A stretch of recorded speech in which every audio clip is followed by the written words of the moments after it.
Okay sir.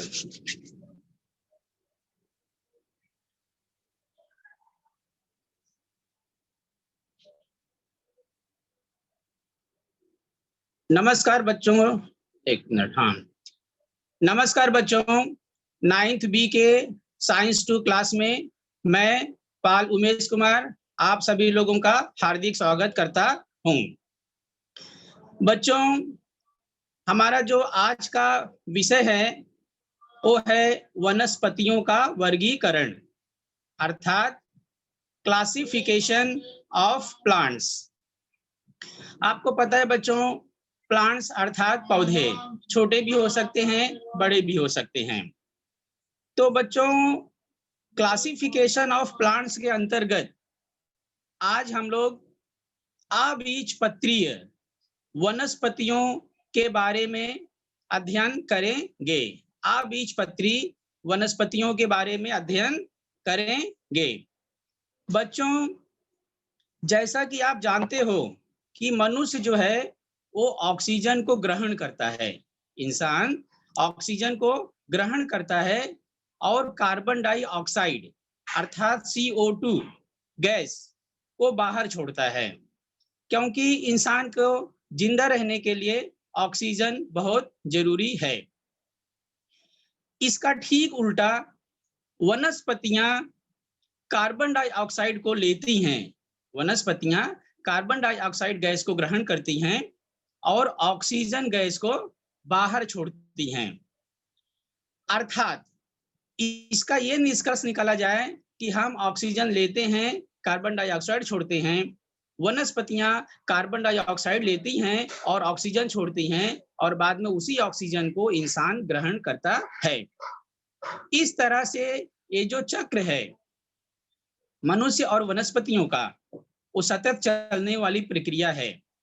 अर्थात हम दोनों ही एक दूसरे के ऊपर डिपेंड हैं और आधारित हैं। आज हम वनस्पतियों के वर्गीकरण के बारे में बच्चों चर्चा करेंगे।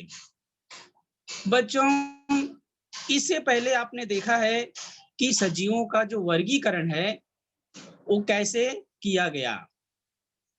सजीवों का वर्गीकरण करने के लिए ये देखा गया कि उनमें समानता क्या क्या है और भिन्नता क्या क्या है। इस चीज को ध्यान में रख करके उनका वर्गीकरण किया गया। सजीवों का अध्ययन करने के लिए रॉबर्ट विटकर ने 1959 में पंच जगत वर्गीकरण पद्धति प्रतिपादित की थी। पंच जगत पद्धति, इसके पहले आपने अध्ययन किया होगा। तो रॉबर्ट विटकर, ये नाम ध्यान में रखिएगा, उन्होंने क्या किया था 1959 में पंच जगत वर्गीकरण पद्धति को प्रतिपादित किया था। स्टूडेंट्स, वनस्पतियों का वर्गीकरण करते समय सबसे पहले क्या क्या देखा गया उस चीज के बारे में हम चर्चा करते हैं। वनस्पतियों का वर्गीकरण करते समय बच्चों ये देखा गया कि वनस्पतियों के अंग यानी पार्ट्स, जैसे इंसान के अंग होते हैं, हाथ हो गया, पैर हो गया, नाक हो गया, मुंह हो गया, तो ये सब इंसान के अंग हैं। उसी तरह से देखा गया कि वनस्पतियों के अंग हैं या नहीं हैं। जिस तरह से हम इंसान पानी ग्रहण करते हैं, भोजन खाते हैं, उसी तरह से ये भी देखा गया कि क्या जो वनस्पतियां हैं वो पानी तथा भोजन ग्रहण करने के लिए उनके पास स्वतंत्र ऊतक है या नहीं। ये चीज भी देखा गया। और बच्चों ये भी उसमें देखा गया कि वनस्पतियों में बीज धारण करने की क्षमता है या नहीं है। अगर है तो उसका जो बीज होता है बच्चों, वो फल से ढका हुआ है कि नहीं है, फल से ढका हुआ है या फिर खुला ही है। जैसे आप देखे होंगे कि आम का जो बीज होता है बच्चों, वो गुठली के अंदर होता है और गुठली के ऊपर देखोगे तो फल लगा होता है। फल को हम क्या करते हैं, खाते हैं और बाद में गुठली को फेंक देते हैं, तो उसके अंदर बीज ग्रहण करने की क्षमता है। सेब के जो बीज होते हैं बच्चों, वो भी अंदर होता है, फल उसका ऊपर की तरफ होता है। तो ये चीज भी देखा गया कि बीज जो है वो फल से ढका है या नहीं ढका है। इस चीज के आधार पर भी वनस्पतियों का वर्गीकरण किया गया। बच्चों ये भी देखा गया कि जो वनस्पतियां हैं उनमें बीज पत्रों की संख्या कितनी होती है। किसी वनस्पति में एक बीज पत्र होता है, किसी वनस्पति में 2 बीज पत्र होता है।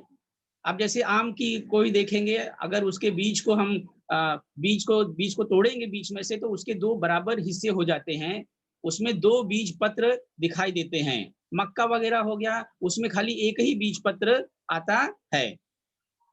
बीज पत्रों की संख्या के आधार पर भी वनस्पतियों का वर्गीकरण किया गया।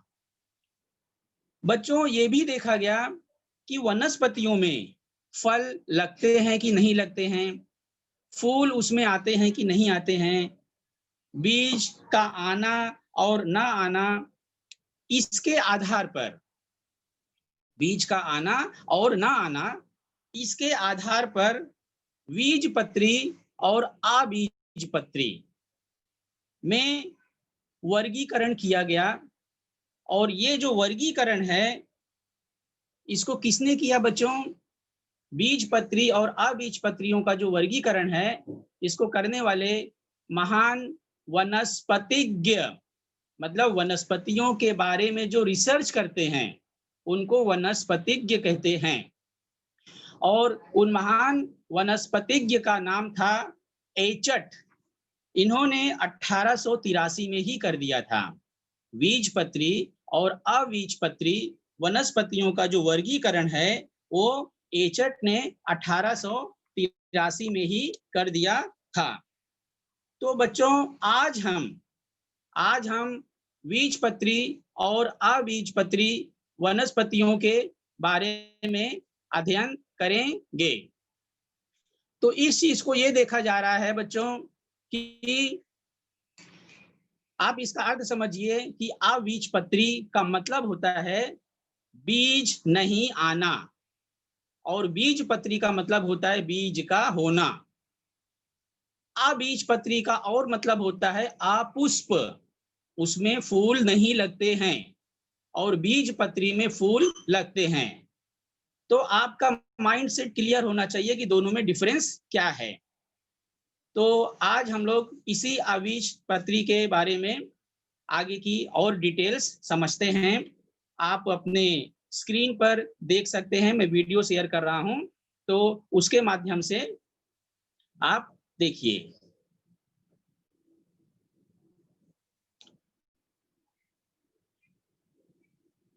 शेयर स्क्रीन, स्टार्ट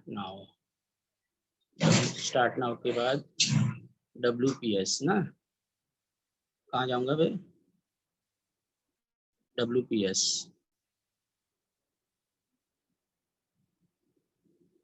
ओके, तो यहाँ पर अभी आप अपनी स्क्रीन पर देख सकते हैं बच्चों कि अबीजपत्री वनस्पति के बारे में और संबंधित क्या क्या वीडियोस हैं, क्या क्या चित्र हैं, उसके माध्यम से आपको समझाने की कोशिश कर रहा हूं। तो आप एक एक स्लाइड को ध्यान से देखते रहिए। स्टार्टिंग एक एक स्लाइड को बच्चों आप अभी ध्यान से देखते रहेंगे तो वो आप समझ सकेंगे। It will take short time, then play. Okay, now come back again students. बच्चों यहाँ पर आप देख सकते हो कि यह एक वनस्पति है। इस वनस्पति की जो जड़ है, यहाँ पर एक प्लांट दिखाया गया है, और इस वनस्पति की जो जड़ है वो जड़ जो है गमले के अंदर है। इस वनस्पति की जड़ गमले के अंदर है। और बच्चों ऊपर का जो हिस्सा आप देख रहे हो ये तना है, और ये हिस्सा जो देख रहे हो बच्चों ये क्या है? पत्ती है। और उसी के साथ साथ यहाँ पर फूल भी लगे हुए हैं। यहाँ पर भी आप देख सकते हो बच्चों की जिन वनस्पतियों के अंतर्गत, ये क्या है बच्चों, बीज है, तो यहाँ पर वनस्पति के साथ साथ बीज भी दिखाया गया है, तो अर्थात ये बीजपत्री वनस्पति है। उसी की अगली स्लाइड में अगर आप देखेंगे तो बच्चों यहाँ पर उसी हिस्से को, ये टॉप जो है दिखाया गया है कि वनस्पति के ऊपर जो है ये देखो पत्तियां दिखाई गई हैं, यहाँ पर फूल का जिक्र हुआ है, और यहाँ पर भी देखिए छोटे छोटे कुछ फूल दिखाई दे रहे हैं, अलग वनस्पति के होंगे। तो वनस्पतियों में जब फल, बीज, पत्तियां ये सब जब आते हैं तो उसको हम बीजपत्री वनस्पति कहते हैं। ये बीज से बच्चों आपको ये दिखाया गया है कि जिन वनस्पतियों के अंतर्गत बीज आता है उसको हम बीजपत्री वनस्पति कहते हैं, और जिन वनस्पतियों में बीज नहीं आएगा उसको हम बोलेंगे बच्चों अबीजपत्री वनस्पति। तो ये दोनों के अंतर खास फर्क है। तो यहाँ पर देखा गया कि बीज धारण करने की क्षमता है या नहीं, उसके ऊपर फल का आवरण है या नहीं, ये सब के आधार पर निर्धारित किया गया। यदि बीज आए हैं तो बीजपत्री में, यदि बीज नहीं आए हैं तो अबीजपत्री में उसका वर्गीकरण हुआ है। और ये जो वर्गीकरण किया गया है बच्चों, यहाँ पर आप देख सकते हो महान वनस्पतिज्ञ एचर, इन्होंने 1883 में जो वनस्पतियों का वर्गीकरण 2 हिस्सों में किया था, ये उन्हीं की आकृति है, आप उनकी तस्वीर देख सकते हो। इन्होंने ही बीजपत्री और अबीजपत्री वनस्पतियों में वर्गीकरण किया था। ये भी सेम चीज है बच्चों, एचर नाम है इनका, एचर। ये रिक्त स्थान में या जोड़े मिलाव के अंतर्गत कभी आपको जोड़े मिलाना पड़ सकता है, तो इसको आप इस तरह से भी ध्यान रख सकते हो कि जब एक कॉलम में एचर रहेंगे और दूसरे कॉलम में और अबीजपत्री या बीजपत्री दोनों में से कोई एक दिखाई देता है तो आप उनकी जोड़ियां मिला सकते हो। बच्चों देख सकते हो आप अबीजपत्री, अगर इसको मैं 2 हिस्से में बांट देता हूं, बीजपत्री को साइड में रख देता हूं, और आज हम लोग क्योंकि अबीजपत्री वनस्पतियों के बारे में चर्चा कर रहे हैं, तो अबीजपत्री वनस्पतियां का वर्गीकरण बच्चों 3 हिस्सों में किया गया है। ये देख सकते हो बच्चों, पहला पार्ट है उसका थैलोफाइटा, देन ब्रायोफाइटा, और तीसरा हिस्सा है बच्चों टेरिडोफाइटा।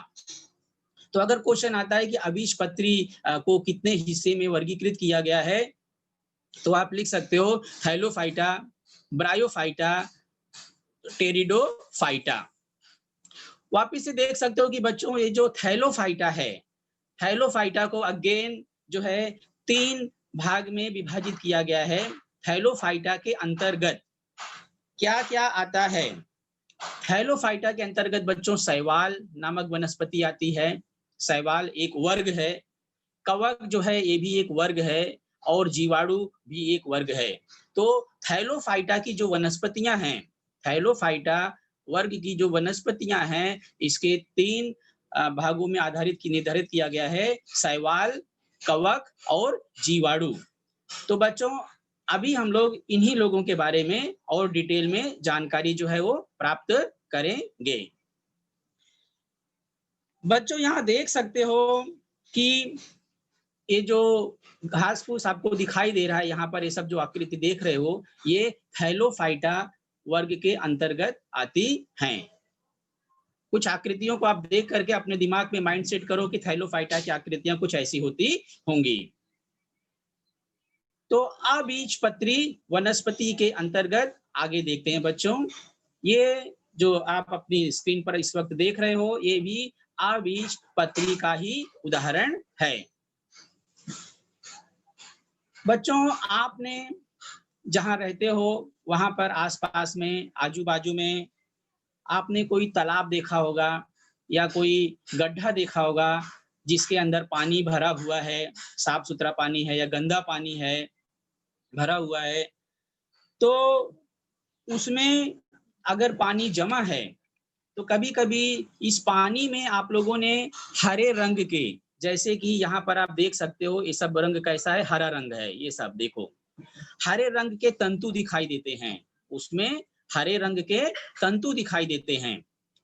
इन तंतुओं को, अगर ये जो तंतु हैं, इन तंतुओं को अगर आप, जैसे कि सब हरे रंग के तंतु दिखाई दे रहे हैं यहाँ पर, ये सब पानी के अंतर्गत है, देखो यहाँ पर पानी है। अगर आप इन तंतुओं को इकट्ठा करते हैं पोर्सिलिन डिस्क के अंतर्गत, इसको पेट्री डिश कहते हैं। ये जो डिश है बच्चों, इसको बोलते हैं पेट्री डिश। इन तंतुओं को जमा करके पेट्री डिश के अंदर रखो। देखो बच्चों, ये तंतु को हम लोग निकाले हैं कहाँ से? पानी के अंदर जो हरे रंग के तंतु थे, पानी में से निकाल करके उसको पेट्रो डिश के अंदर रखे हैं। उसके उपरांत, पेट्रो डिश में रखने के उपरांत जो है बच्चों, और एक डिश लो, फिर बाद में इसके तंतु को इसके अंदर क्या करो? ट्रांसफर करो। मतलब यहाँ से निकाल करके यहाँ रखो, और तंतु को वहां पर पहले धो लिया गया है, इसके ना तंतु को धो लिया गया है। साफ करने के बाद अलग पेट्री डिश में रखो। यहाँ पर ये अलग पेट्री डिश है, अलग पेट्री डिश में रखो साफ करने के बाद। देन साफ करने के बाद जब अलग पेट्री डिश में आपने रख दिया है, तो आपको क्या करना है बच्चों? उसमें से एक दो तंतु को लेना है, इसमें से एक दो तंतु को लेना है, और एक स्लाइड होती है, देखो बच्चों, ये जो कांच की बनी हुई है ना, आप देख रहे हो, इसको क्या बोलते हैं बच्चों? स्लाइड बोलते हैं। और एक दो तंतु को इस स्लाइड पे रखना है, उसके ऊपर एक बूंद पानी डालना है। एक बूंद पानी डालने के बाद अब स्लाइड पर कवर रखेंगे, उसको बोलते हैं कवर स्लिप बोलते हैं। तो बच्चों, स्लाइड जो होता है ये कांच का बना हुआ होता है, ट्रांसपेरेंट होता है, आर पार दिखाई देता है। आप अपनी प्रयोगशाला में, लैब में कभी इसको देखे होंगे। तो स्लाइड के ऊपर बच्चों हम लोगों ने क्या किया? तंतु रखा, जो हरे रंग का तंतु था उसको रखा, और उस स्लाइड के ऊपर एक बूंद पानी डाला। पानी डालने से क्लियर और स्पष्ट दिखाई देता है। उसके अलावा हम केमिकल का भी यूज कर सकते हैं अच्छा दिखने के लिए। तो कवर स्लिप रखने के बाद, कवर स्लिप बच्चों ये चौकोन रंग का होता है, चौकोन होता है, स्क्वायर के आकार में होता है कुछ इस तरह से। कवर स्लिप उसके ऊपर रख देते हैं ताकि वो चीज उड़े नहीं, यहाँ वहां नहीं जाए, और सीधा उसको ढक करके पैक करके रखे रहे। इसीलिए हम लोग कवर स्लिप का यूज करते हैं, जो कांच का बना हुआ होता है। ये भी ट्रांसपेरेंट ही होता है। तो कवर स्लिप उसके ऊपर रख दिए, और कवर स्लिप रखने के बाद ये जो बच्चों आप देख रहे हो ना, ये माइक्रोस्कोप है, सूक्ष्मदर्शी यंत्र। सूक्ष्म जीवों का अध्ययन करने के लिए हम लोग सूक्ष्मदर्शी यंत्र का उपयोग करते हैं। और ये देखिए, ये एडजस्टमेंट करते हैं, ये भी एडजस्टमेंट करने वाला पार्ट है, ये भी एडजस्टमेंट करने वाला पार्ट है। और इसकी सहायता से हम क्या करते हैं? जो स्लाइड रखा गया है नीचे, उसको हम निरीक्षण करते हैं। और बच्चों, ये जो पार्ट आप देख रहे हो ना सूक्ष्मदर्शी यंत्र का, यहाँ पर हम लोग अपनी आंख रखते हैं, और यहीं से क्या करते हैं? निरीक्षण करते हैं। सूक्ष्मदर्शी यंत्र, इंग्लिश में इसको हम लोग माइक्रोस्कोप कहते हैं। एक आंख बंद किए, एक आंख खोल करके यहाँ पर रख दिए, यहाँ पर एडजस्टमेंट किए। एडजस्टमेंट करने के बाद जो है ये कवर स्लिप के ऊपर जो है हम उसको निरीक्षण कर रहे हैं। अब निरीक्षण करने के बाद बच्चों क्या दिखाई देता है वो देखते हैं। इसको निरीक्षण किए, ऑब्जर्व किए कि हमको दिख क्या रहा है। तो बच्चों, निरीक्षण करने के बाद ये दिखाई दिया कि इन तंतुओं की कोशिकाओं में, वो जो तंतु का हम निरीक्षण किए हैं, इन तंतुओं की कोशिकाओं में स्थित हरे रंग के, बच्चों यहाँ देख सकते हो कि ये जो रंग आप देख रहे हो ये हरा रंग है। ये देखो, ये सब क्या है? हरे रंग हैं। हरे रंग के सर्पिल रेखाएं, देखिए ये सर्पिल रेखाएं हैं, यहाँ गई, यहाँ गई, ये सब क्या है बच्चों? सर्पिल रेखाएं हैं। हरे रंग की हमको सर्पिल रेखाएं दिखाई दे रही हैं। तो ये जो सर्पिल रेखाओं के जैसे हमें हरित लवक दिखाई देते हैं, ये सब हरित लवक दिखाई दे रहे हैं। और बच्चों, इसी वनस्पति का नाम है स्पायरोगायरा। देखिए बच्चों, इस वनस्पति को हम क्या कहेंगे? स्पायरोगायरा कहेंगे। तो ये अबीजपत्री वनस्पति है, थैलोफाइटा विभाग के अंतर्गत आती है। तो यही है बच्चों स्पायरोगायरा वनस्पति। इसमें और अगर डीपली आप देखोगे तो ये देखो बच्चों, स्पायरोगायरा कुछ इस तरह से दिखाई दे रहा है। एग्जाम में बच्चों क्वेश्चन आता है कि स्पाइरोगायरा की आकृति बना करके उसे नामांकित करो। तो उसको नामांकित करने के लिए बच्चों कम से कम 4 नाम आपको देना होगा। तो ये जो दिख रहे हो बच्चों, इसको बोलते हैं केंद्रक। इसको आप लिख सकते हो केंद्रक। ये केंद्रक है जो कि पीले रंग का दिखाई दे रहा है बच्चों, ये केंद्रक हो गया। उसके बाद बच्चों ये जो बाउंड्री जो आप देख रहे हो, ये यहाँ से जो देख सकते हो बाउंड्री, या फिर ये देख सकते हो, ये जो देख रहे हो बच्चों, ये क्या बाउंड्री है? इसको क्या बोलते हैं बच्चों? कोशिका भित्ति बोलते हैं। केंद्रक हो गए, कोशिका भित्ति हो गई। और उसके बाद अंदर के आप ये जो हरे हरे ग्रीन ग्रीन रंग करके देख रहे हो ना बच्चों, ये सब जो है इसको बोल सकते हैं हम सर्पिल हरित लवक। ये जो ग्रीन रंग के अंदर पट्टी जो दिखाई दे रही है, इसी को बोलेंगे सर्पिल हरित लवक। सर्पिल हरित लवक। और इसके ऊपर ये जो डॉट डॉट डॉट आप देख रहे हो बच्चों, इसको हम कह सकते हैं पायरीनाइड। पायरीनाइड। तो इस तरह से आपने अभी स्पाइरोगायरा के अंतर्गत आपसे पूछा जाएगा कि आप इसकी आकृति बनाइए, तो आप इसकी आकृति बना करके ये चारों नाम को आप दर्शा सकते हैं। नाम क्या क्या है बच्चों, एक बार फिर से देख लो।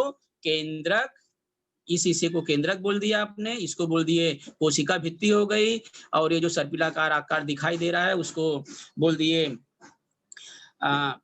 सर्पिल हरित लवक, और बाद में उसके अंदर जो डॉट डॉट डॉट दिख रहे हैं वो क्या बोल सकते हैं उसको? पायरीनाइड। तो ये चीजों को आपने देखा, इसको आप दर्शा सकते हो इस तरह से। और उसी को और ज्यादा डीपली अगर देखोगे तो जो सर्पिल हरित लवक थे बच्चों, कुछ इस तरह से दिखाई दे रहे हैं। थोड़ा और बड़ा करके उसको देखा गया है, इसीलिए इसको सांप के जैसा दिखने वाला हरित लवक ऐसा भी कह सकते हैं, इसलिए नाम रखा गया है सर्पिल हरित लवक का। बच्चों अब देख सकते हो, अब तो ये सब थैलोफाइटा के अंतर्गत आने वाली वनस्पति हैं। तो मैं आपसे चर्चा किया था बच्चों की रॉबर्ट विटकर के बारे में। तो आप यहाँ पर अपनी स्क्रीन पर रॉबर्ट विटकर की आकृति देख सकते हो। ये रॉबर्ट विटकर हैं बच्चों, इन्होंने ही पंच जगत वर्गीकरण पद्धति प्रतिपादित की थी। और बाद में इन्होंने अबीजपत्री वनस्पति को 3 हिस्सों में वर्गीकृत किया। 3 हिस्सों में वर्गीकृत किया। बच्चों मैं दोनों में आपको फर्क बता देता हूं। एचर ने क्या किया था, 1883 में खाली बीजपत्री और अबीजपत्री वनस्पतियों का वर्गीकरण किया था, और इन्होंने रॉबर्ट विटकर ने 1959 में ये जो अबीजपत्री वनस्पति है इसको इन्होंने 3 हिस्सों में वर्गीकृत किया, थैलोफाइटा, ब्रायोफाइटा और टेरिडोफाइटा। देन आप देख सकते हो स्क्रीन पर कि किस तरह से अबीजपत्री का वर्गीकरण किया गया है। देखो बच्चों ये भी थैलोफाइटा वनस्पति है, तो याद रख सकते हो ये भी थैलोफाइटा वनस्पति के एग्जांपल्स हैं, दोनों मिक्स करके दिखाए गए हैं यहाँ पर आपको। थैलोफाइटा वनस्पति के 3 हिस्से जो हुए हैं, अगेन एक चित्र के साथ बता रहा हूँ बच्चों। देखिए ये शैवाल होता है, कवक कुछ इस तरह के होते हैं, और ये बच्चों ये जीवाणु होते हैं। जीवाणु देखो बच्चों आपको पता है ये सब जगह पाए जाते हैं, चाहे धरती हो, ये पानी के अंदर, जमीन पर, जीवाणु जो है सर्वत्र पाए जाते हैं। तो ये जीवाणु, और ये रहे कवक, और ये रहे शैवाल। तो इसमें जो खास है उसके बारे में हम चर्चा कर लेते हैं बच्चों। तो इस तरह से आप देख सकते हो। तो थैलोफाइटा वनस्पतियों की विशेषताएं बच्चों, थैलोफाइटा वनस्पति की विशेषताएं क्या क्या होती हैं, तो उसके बारे में जरा देखते हैं कि जो थैलोफाइटा वनस्पति हैं, जैसे कि आपको बताया गया कि थैलोफाइटा जो वनस्पतियां हैं ये उनकी क्या क्या विशेषताएं होती हैं। तो एग्जाम में बच्चों ऐसा आएगा कि थैलोफाइटा वनस्पति की विशेषताएं लिखो। सबसे पहले आपको ये बताना पड़ेगा कि थैलोफाइटा विभाग की जो वनस्पतियां होती हैं ना बच्चों, वो जलीय होती हैं। जलीय का मतलब होता है जल में पाई जाती हैं। थैलोफाइटा वर्ग की जो वनस्पतियां होती हैं वो जल में पाई जाती हैं, कुछ मीठे पानी में तो कुछ खारे पानी में भी पाई जाती हैं।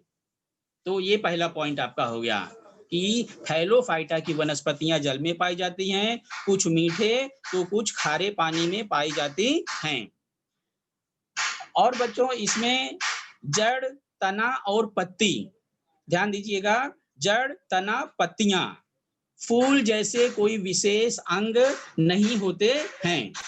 इसमें जड़, तना और पत्तियों जैसे कोई विशेष अंग नहीं होते हैं।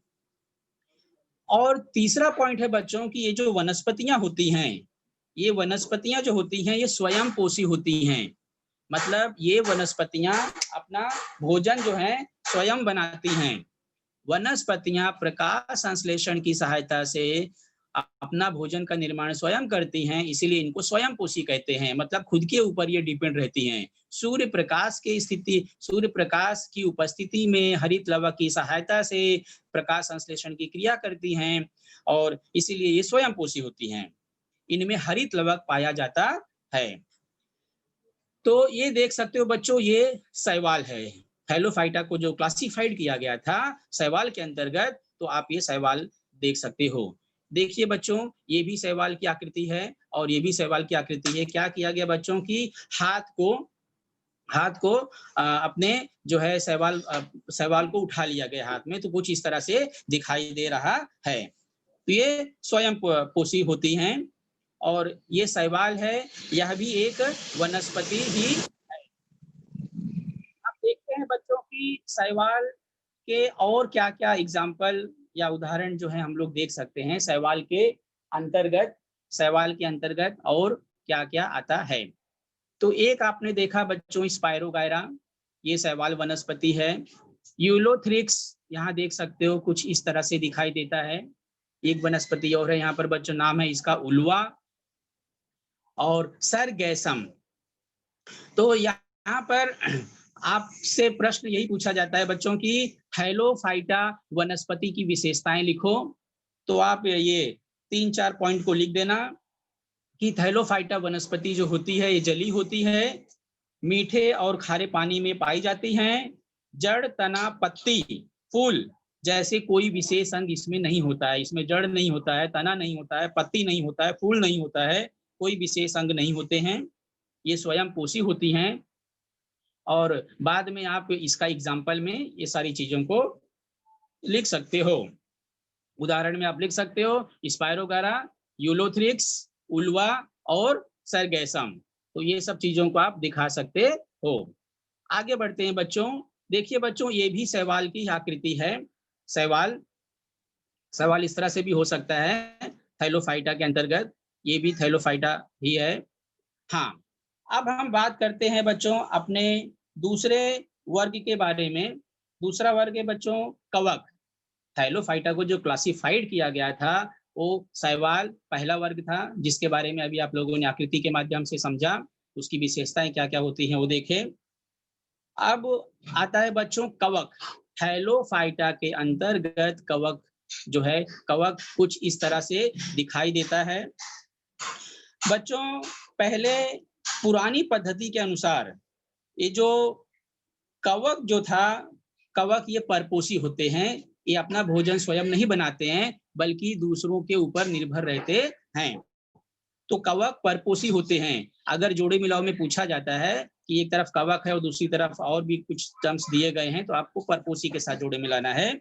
कवक जो होते हैं ये परपोषी होने के कारण इनको वनस्पतियों का दर्जा जो है वो नहीं दिया गया है। और कवक समूह में कीड़व अथवा फफूंदी का समावेश होता है। फफूंदी देखो आप कैसे देख सकते हैं बच्चों, देखो ये क्या है, ये भी कवक ही है। जगह जगह इसको फंगस बोलते हैं। कहीं कहीं देखो ना दीवार पर फंगस जो है क्या होते हैं बच्चों, उग आते हैं। तो दीवार पर फंगस वगैरह जो होते हैं ये उग आते हैं। तो ये सब आप देख सकते हो। तो ये भी कवक का ही एग्जाम्पल है। यहाँ पर देख सकते हो बच्चों, ये सब जो चीजें जो आप देख रहे हो ये सब उगे हुए हैं, ये सब क्या है बच्चों, कवक हैं। तो नम जमीन पर ये क्या होते हैं, बढ़ते हैं। नम जमीन पर ये बढ़ते हैं। तो ये कवक जो है इस तरह से दिखाई देते हैं। अलग अलग इसके रूप हो सकते हैं। तो इस तरह से आपने देखा कवक। ये तो स्पायरोगायरा की आकृति थी। ओके, देखिए कवक फिर से देख सकते हैं इसको। ये देखिए ये सब कवक हैं और किस तरह से ये उगे हुए हैं। और कवक के अंतर्गत इसके जो प्रकार हैं बच्चों, कवक परपोषी होने के कारण उन्हें वनस्पतियों का दर्जा नहीं दिया जाता है। इस चीज को ध्यान में रखना, कवक परपोषी होते हैं।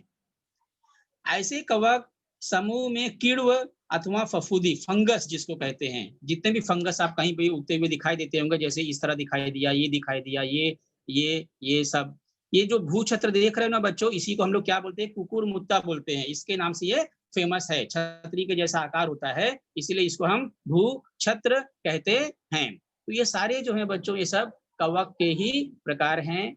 अलग अलग विभिन्न रूपों में कवक जो है वो पाया जाता है। तो इस तरह से आप इसको देख सकते हो कि कवक के जो विभिन्न रूप हैं उसको वर्गीकृत कर सकते हैं। और यहाँ पर आप ये भी देख सकते हो बच्चों कि ये सब आपने कवक का ही रूप देखा है अभी। तो इसके अंतर्गत देखिए, ये भी थैलोफाइटा वनस्पति है। ये कवक आपने देखा, यहाँ पर ये भी कवक है। कवक किस तरह से उगे हुए हैं और इसके विभिन्न रूप कौन कौन से हैं वो देखें।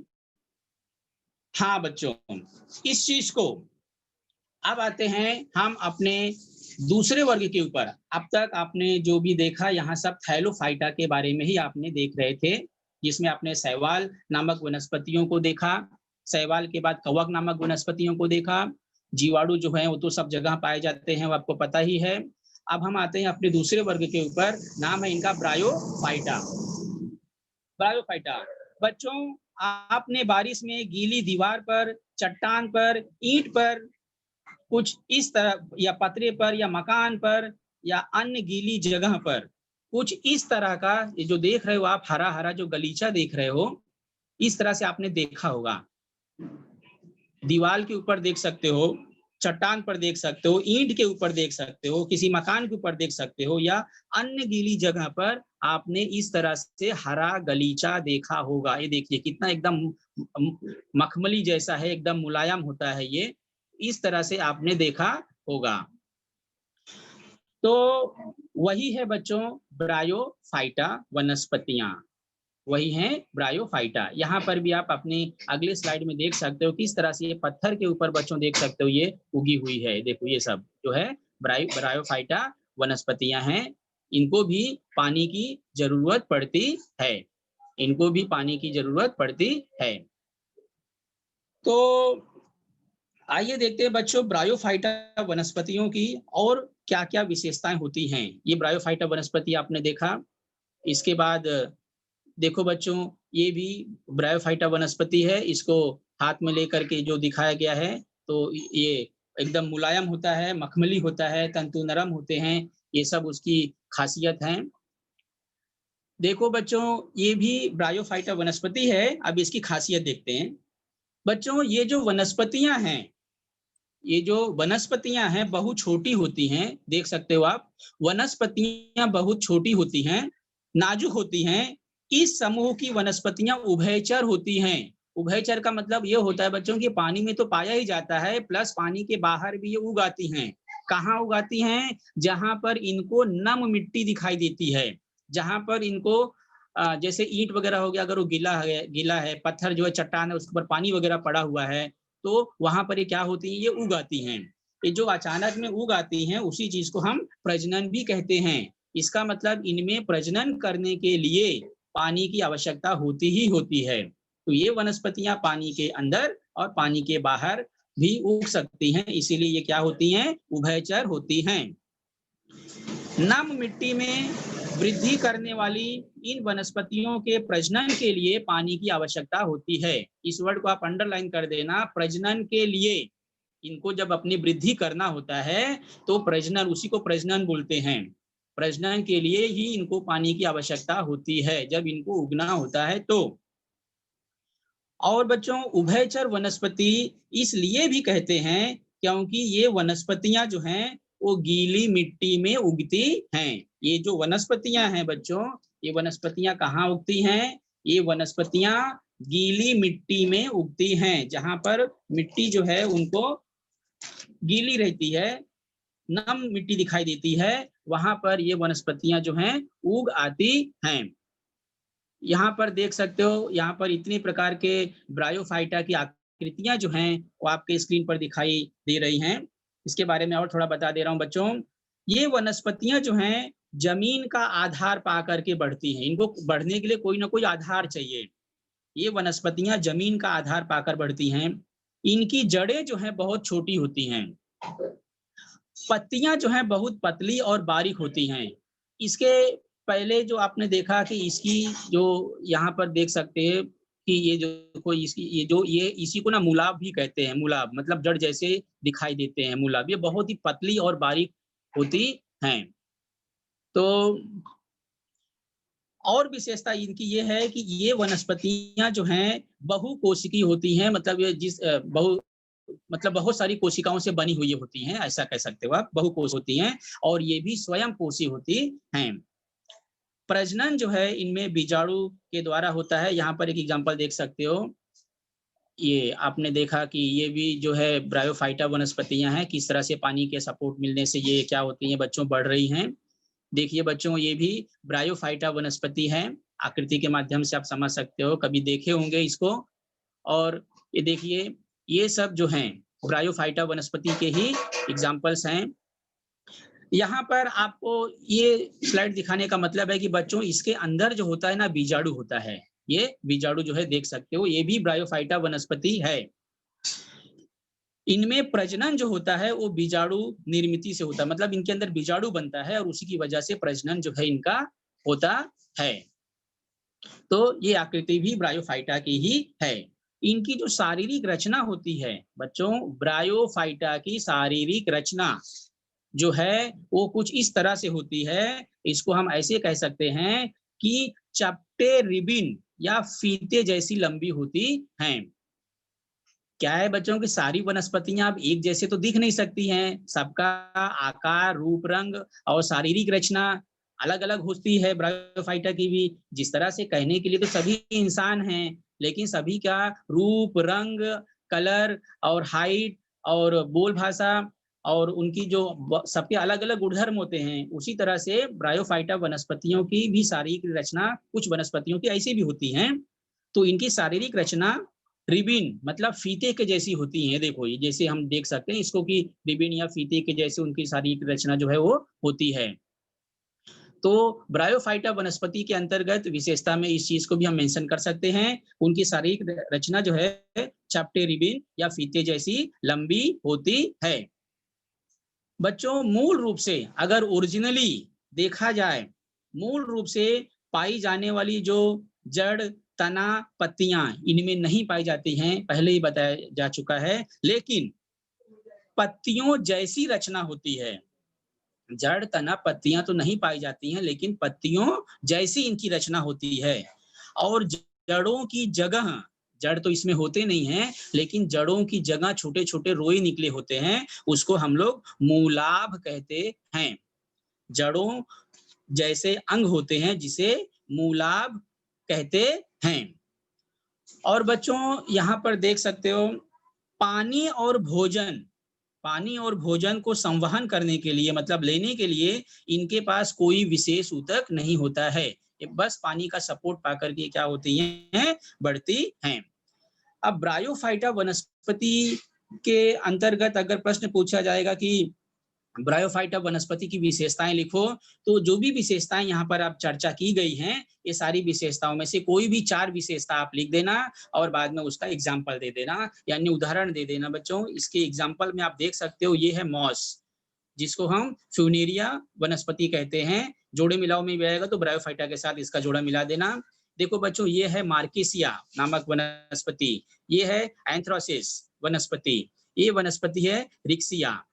ये आकृतियां जो है बच्चों, एग्जाम में क्या होता है कि क्वेश्चन पूछा जाएगा कि चलिए आप मार्केसिया की आकृति बनाइए, मार्केसिया की आकृति बनाइए और उसको नामांकित कीजिए।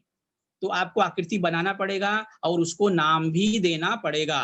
तो इसका ये जो ऊपर का जो हिस्सा है बच्चों, ये जो आप देख रहे हो ना, इसको संपुटिका कहते हैं। आपके किताब के अंदर जो है इसकी जो लेबलिंग है वो दी गई है, उसको आप देख लीजिएगा। और ये जो बीच का जो हिस्सा है, ये हिस्सा देख सकते हो, इसको बोलते हैं पाद सीते बोलते हैं। और बाद में यहाँ पर पत्ती जैसे कुछ भाग दिखाई देते हैं। और नीचे नीचे जो जड़ के जैसा दिख रहा है ना, इसी को हम मूलाभ्यास कहते हैं। तो इस तरह से अगर एग्जाम में अगर चित्र पूछे जाते हैं तो आप जो है चित्र को दिखा सकते हो। तो संपुटिका, पाद सीते, पत्ती जैसे भाग, मूलाभ्यास, ये सब आकृतियां हैं। इसी तरह से आप बाकी जो चित्र आपको यहाँ पर दिखाई गए हैं वो सब चीजों को आप नामांकित कर सकते हो। जैसे कि हम यहाँ पर देख रहे थे कि मॉस देखे, मॉस एक आकृति है। उसके बाद मार्केसिया की आकृति जो देख रहे हो आप अपनी स्क्रीन पे, मार्केसिया, इसको किस प्रकार से लेबलिंग करना है, नाम लिखना है, रिक्सिया नामक वनस्पति और एंथ्रोसिस नामक वनस्पति। तो ये सारी जानकारियां जो थी ना बच्चों, ये थी आपके ब्रायोफाइटा वनस्पति के अंतर्गत। आइए बच्चों अब आगे बढ़ते हैं और इसमें देखेंगे हम लोग अपना तीसरा जो पार्ट है वो है टेरिडोफाइटा नामक वनस्पति।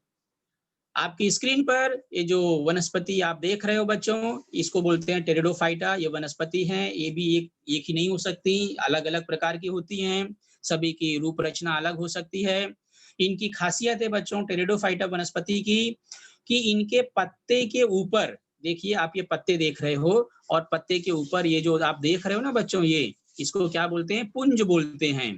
तो इसकी पहली विशेषता ये है कि इन समूह के पत्ते के ऊपर पुंज दिखाई देता है। इनके ऊपर क्या दिखाई देता है बच्चों, पुंज दिखाई देता है। इनके पत्तों के ऊपर जो है पुंज दिखाई देता है। यहाँ पर और थोड़ा कंपेयर किया गया है इन लोगों को। तो बच्चों इसमें जड़, तना, पत्ती जैसे अंग जो हैं इसके अंतर्गत आप महसूस कर देख सकते हो, जड़, तना, पत्ती। इसमें जड़, तना, पत्ती जैसे अंग होते हैं इस टेरिडोफाइटा नामक वनस्पति के अंतर्गत। यहाँ पर और आप एक देख सकते हो, ये देखिए ये आकृति, ये भी टेरिडोफाइटा वनस्पति की आकृति है। जल तथा भोजन के संवहन के लिए इसमें अलग से स्वतंत्र ऊतक पाए जाते हैं। जल तथा भोजन के संवहन के लिए स्वतंत्र ऊतक मतलब इंडिपेंडेंट अलग से पाए जाते हैं। इसमें जल वाहिनियां, जल को ले जाने के लिए जल वाहिनियां होती हैं और रस को ले जाने के लिए रस वाहिनियां होती हैं। यहाँ पर आप देख सकते हो कि किस प्रकार से ये स्वतंत्र वनस्पतियां जो है दिख रही हैं और ये देखो किस तरह से स्वतंत्र ऊतक जो है इसके अंतर्गत पाया गया है। जल वाहिनियां और रस वाहिनियां इसके अंतर्गत अलग से होती हैं। तो जल वाहिनियां जो है जल को देखो इस प्रकार से अंदर ऐसा अंदर लेकर के जाती हैं। तो इस प्रकार की वनस्पतियों में हमने क्या बताया बच्चों कि मात्र जड़, तना तथा पत्तियां जैसे अंग पाए जाते हैं। और यहाँ पर देख सकते हो जल वाहिनियां, रस वाहिनियां ले जाने के लिए स्वतंत्र ऊतक जो है इसके अंतर्गत पाए जाते हैं। ये देखिए बच्चों फिर से जो पुंज बताया, जिसकी पुंज की चर्चा कर रहे थे, वो पुंज वापस से आप यहाँ पर देख सकते हो कि किस प्रकार से पत्तों के ऊपर जो है वो पुंज दिखता है। और यहाँ पर भी आप देख सकते हो, कंपेयर कर सकते हो, इस पत्तों के ऊपर इस तरह के भी पुंज जो है वो आप देख सकते हो। इसमें भी प्रजनन होता है। अलैंगिक प्रजनन जो है पत्तियों के निचले भाग पर जो बीजाणुओं से होता है, जोड़े मिल्लाओं में आता है। अलैंगिक प्रजनन पत्तियों के निचले भाग में बीजाणुओं से होता है। तो उस चीज का ध्यान रखना है, जो निर्मित होने वाले जो बीजाणु हैं उससे अलैंगिक प्रजनन जो है वो पाया जाता है। बच्चों टेरिडोफाइटा समूह की वनस्पतियों में पुष्प तथा फल नहीं आते हैं। अंडरलाइन इस पॉइंट को कर लीजिए कि पुष्प तथा फल क्या होते हैं बच्चों, नहीं आते हैं इसके अंतर्गत। वो किसी में नहीं आते हैं, थैलोफाइटा में भी नहीं, ब्रायोफाइटा में भी नहीं और टेरिडोफाइटा में भी नहीं। पुष्प तथा फल नहीं आते हैं, प्रजनन इनके अंतर्गत भी होता है। तो अलैंगिक प्रजनन पत्तियों के निचले भाग पर पाया जाने वाला जो बीजाणु होता है उससे होता है। और लैंगिक प्रजनन भी इनके अंतर्गत होता है जो इसकी इन वनस्पतियों में युग्मक निर्मित होती है। अंदर अंदर इनमें बहुत कुछ चलते रहता है जो कि हम देख नहीं सकते हैं।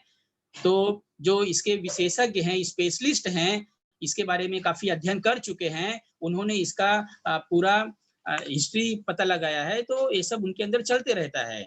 युग्मक की जो निर्मित होती है, जाइगोट जिसको बोलते हैं, वो लैंगिक प्रजनन के द्वारा होता है। अगर बच्चों पूछा जाता है कि आप टेरिडोफाइटा की कोई भी 4 विशेषताएं लिखो, तो 4 विशेषता के अंतर्गत आप लिख देना जो जो आपको बताया गया है कि पत्ते के ऊपर पुंज दिखाई देता है, मात्र जड़, तना, पत्ती जैसे अंग होते हैं, जल और भोजन को ले जाने के लिए स्वतंत्र ऊतक पाए जाते हैं, जल वाहिनियां, रस वाहिनियां होती हैं, और फिर चौथे पॉइंट में आप लिख सकते हो इसके उदाहरण। कोई भी जो यहाँ पर आपको दिखाई दे रहा है बच्चों, जैसे ये देखिए, ये जो है फर्न का एग्जाम्पल है।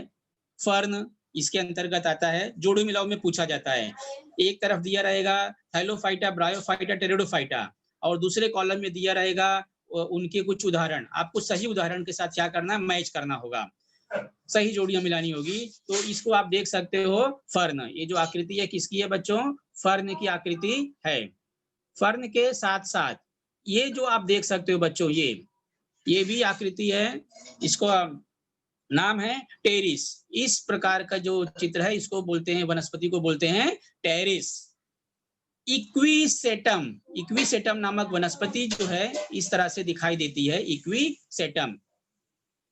फिर लाइकोपोडियम, इक्विसेटम हो गया बच्चों। यहाँ पर और भी वनस्पतियों के बारे में आप देख सकते हो, ये लाइकोपोडियम नामक वनस्पति जो है इसको देख सकते हो।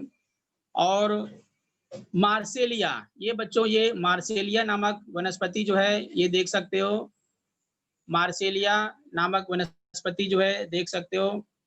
फिर एटी एंटम, एटी एंटम नामक जो वनस्पति है उसको आप देख सकते हो। एटी एंटम नामक वनस्पति जो है उसके बारे में आप समझ सकते हो, एटी एंटम नामक वनस्पति। तो इस तरह से आपने देखा। सिलेजिबिला, अगली जो वनस्पति है वो देख सकते हो इसके आगे, सिली नाम है, सिलीजिबिला।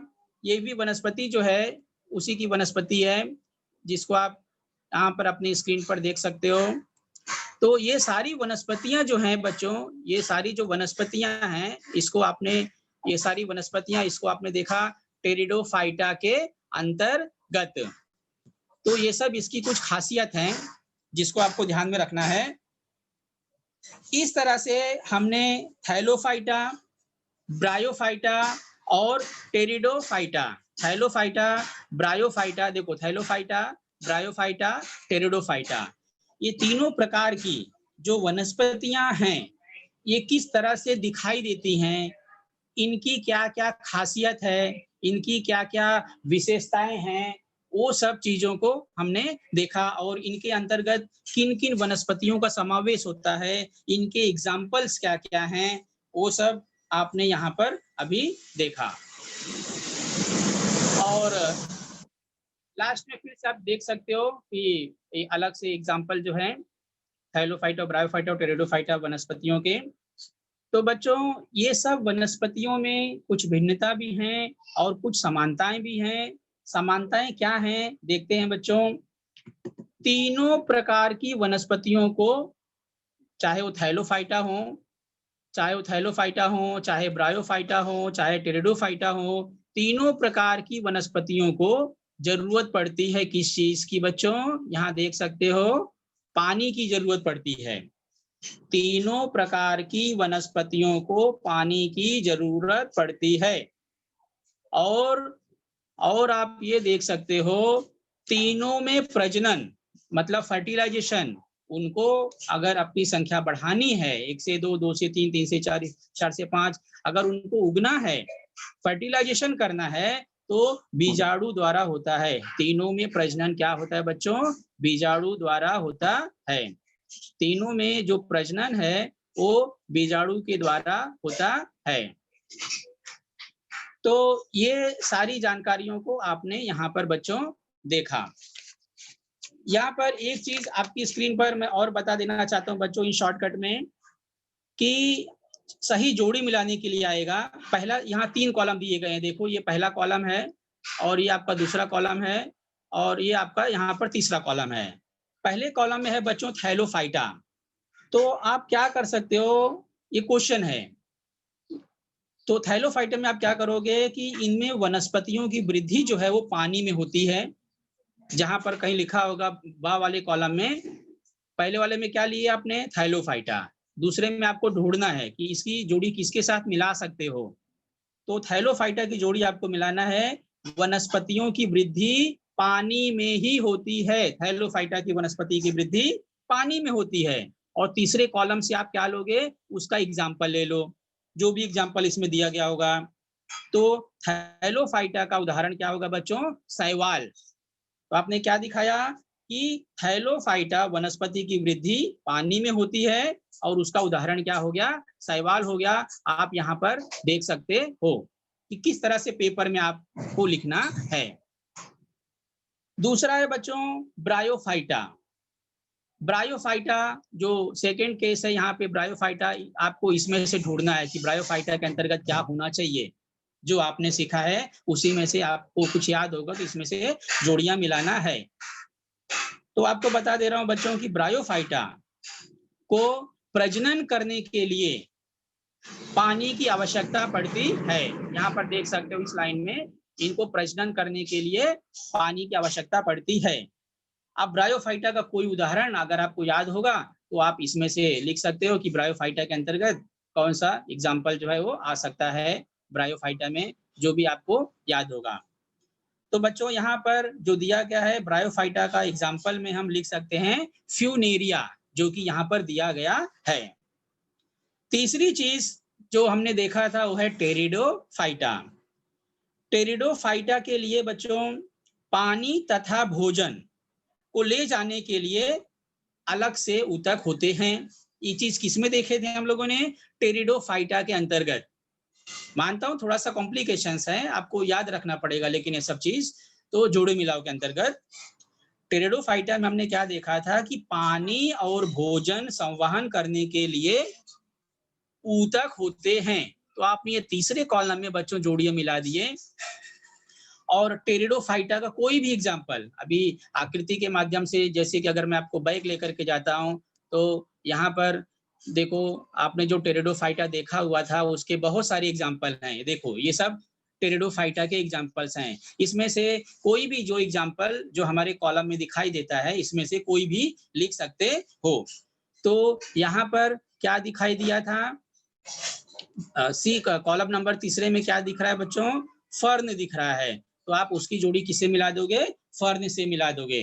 तो इस प्रकार से अगर ये क्वेश्चन दिया रहता है तो आप उदाहरण में इसका उपयोग कर सकते हो, जोड़ी मिलाओ में कर सकते हो, रिक्त स्थान के अंतर्गत भी ये जो कर सकते हो। तो ये सब चीजों को आपने देखा। लास्ट में बच्चों 2 मिनट के लिए, थैलोफाइटा और ब्रायोफाइटा में क्या अंतर है, ये क्वेश्चन पेपर में जरूर पूछा जाता है कि दोनों में कंपेयर क्या है, किस तरह से आप इसकी तुलना कर सकते हो। देखो बच्चों, अंतर स्पष्ट करो 2 मार्क्स के लिए आता है। यहाँ पर आपका दिया गया है थैलोफाइटा और इस कॉलम में दिया गया है क्या है, ब्रायोफाइटा। आपको कम से कम कोई भी 4 पॉइंट लिखना पड़ता है, कोई भी 4 पॉइंट लिखना है। पॉइंट बहुत सारे हैं लेकिन 4 पॉइंट कोई भी लिख देना है। तो इन शॉर्ट में आपको बता देता हूं। सबसे पहले देखते हैं थैलोफाइटा। थैलोफाइटा वनस्पतियां प्रमुख रूप से पानी में बढ़ती हैं। यहाँ पर देख सकते हो बच्चों, यही लिखा हुआ है कि थैलोफाइटा वनस्पतियां कहाँ बढ़ती हैं, पानी में बढ़ती हैं। इस चीज को ध्यान रखना है। थैलोफाइटा जो वनस्पति होती है वो कहाँ बढ़ती है बच्चों, पानी में बढ़ती है। थैलोफाइटा वनस्पति जो है वो पानी में बढ़ती है, पहली चीज। दूसरी चीज जो है आप देख सकते हो उसके सामने, और ब्रायोफाइटा वनस्पतियां क्या होती हैं बच्चों, ये उभयचर होती हैं। ब्रायोफाइटा जो वनस्पतियां होती हैं क्या होती हैं, ये उभयचर होती हैं। यहाँ पर देख सकते हो ब्रायोफाइटा वनस्पतियां उभयचर होती हैं। तो ये आपका पहला पॉइंट हो गया कि थैलोफाइटा वनस्पतियां पानी में बढ़ती हैं और ब्रायोफाइटा वनस्पतियां उभयचर होती हैं। पॉइंट नंबर 2, ब्रायोफाइटा का जो शरीर है, इस पॉइंट को आप देखिए, ब्रायोफाइटा का जो शरीर है वो नरम और तंतुमय होता है, यानी मुलायम तंतु के जैसे निकले होते हैं, छोटे छोटे छोटे छोटे मुलायम और तंतुमय होता है। वहीं पर आप सेकेंड पॉइंट में यहाँ पर इस देख सकते हो, यहाँ पर क्या अंतर है कि ब्रायोफाइटा का जो शरीर होता है ना बच्चों, वो चपटे रिबिन ब्रैकेट में देखो लिखा गया है फीते, चपटे रिबिन या फीते के जैसे लंबा होता है। ये दूसरा अंतर हो गया इन लोगों में। तो ये अपने सेकेंड पॉइंट देखा। अब बच्चों तीसरा पॉइंट देखो यहाँ पे कि तीसरा पॉइंट में आपको क्या कवर करना है। थाइलोफाइटा वनस्पतियां एक कोशीय, बहुकोशीय और बहुत छोटी होती हैं, और कुछ वनस्पतियां जो है बड़ी भी हो सकती हैं। लेकिन ये जो ब्रायोफाइटा वनस्पतियां हैं, ये वनस्पतियां निम्न स्तरीय और बहुकोशी, मतलब ये बहुत सारी कोशिकाओं से मिलकर के बनी होती हैं। तो ये तीसरा पॉइंट में आप इसको कवर कर सकते हो। तो इस तरह से बच्चों अंतर स्पष्ट किया जाता है। में आ रहा है तो आप क्या करो, इसका एग्जाम्पल रख दो कि चलो थाइलोफाइटा वनस्पतियां जो होती हैं, कि चौथा पॉइंट में बच्चों डाल सकते हो कि थाइलोफाइटा वनस्पतियां जो हैं, ये शैवाल जो है वो स्वयं पोषी होते हैं। शैवाल, थाइलोफाइटा में जो शैवाल होते हैं वो स्वयं पोषी होते हैं, लेकिन जो कवक होते हैं बच्चों वो क्या होते हैं, परपोषी होते हैं। और ब्रायोफाइटा के चौथे पॉइंट में आप डाल देना कि ब्रायोफाइटा की सभी वनस्पतियां स्वयं पोषी होती हैं। एक बार फिर बता दे रहा हूं बच्चों, थाइलोफाइटा में जो शैवाल होते हैं स्वयं पोषी होते हैं, लेकिन जो कवक होते हैं वो परपोषी होते हैं। लेकिन ब्रायोफाइटा की सभी वनस्पतियां क्या होती हैं, स्वयं पोषी होती हैं। और बाद में आप इसका एग्जाम्पल दे दो और इसका एग्जाम्पल दे दो। थाइलोफाइटा में एग्जाम्पल जो भी आपको याद है लिख दो, स्पायरोगारा, यूलोथ्रिक्स, साइरगैसम। ब्रायोफाइटा में जो भी एग्जाम्पल आपको याद है जो बताए गए हैं लिख दो, फ्यूनेरिया, मार्केसिया, रिक्सिया, एंथ्रासियस। तो जो भी उदाहरण आपको याद हो उस चीज को आप क्या कर सकते हो बच्चों, आसानी से लिख सकते हो, और फिर आपको 2 नंबर जो है वो मिल जाएंगे। तो यहाँ पर आप लोगों को कोशिश की गई कि ज्यादा से ज्यादा जानकारी जो है वो प्रदान की जाए। उम्मीद है बच्चों आपको जो कुछ भी सिखाया गया होगा आप उसको अपने मेमोरी में स्टोर कर लेंगे, दिमाग में रखे रहेंगे और परीक्षा में उसका सदुपयोग करेंगे। हाँ।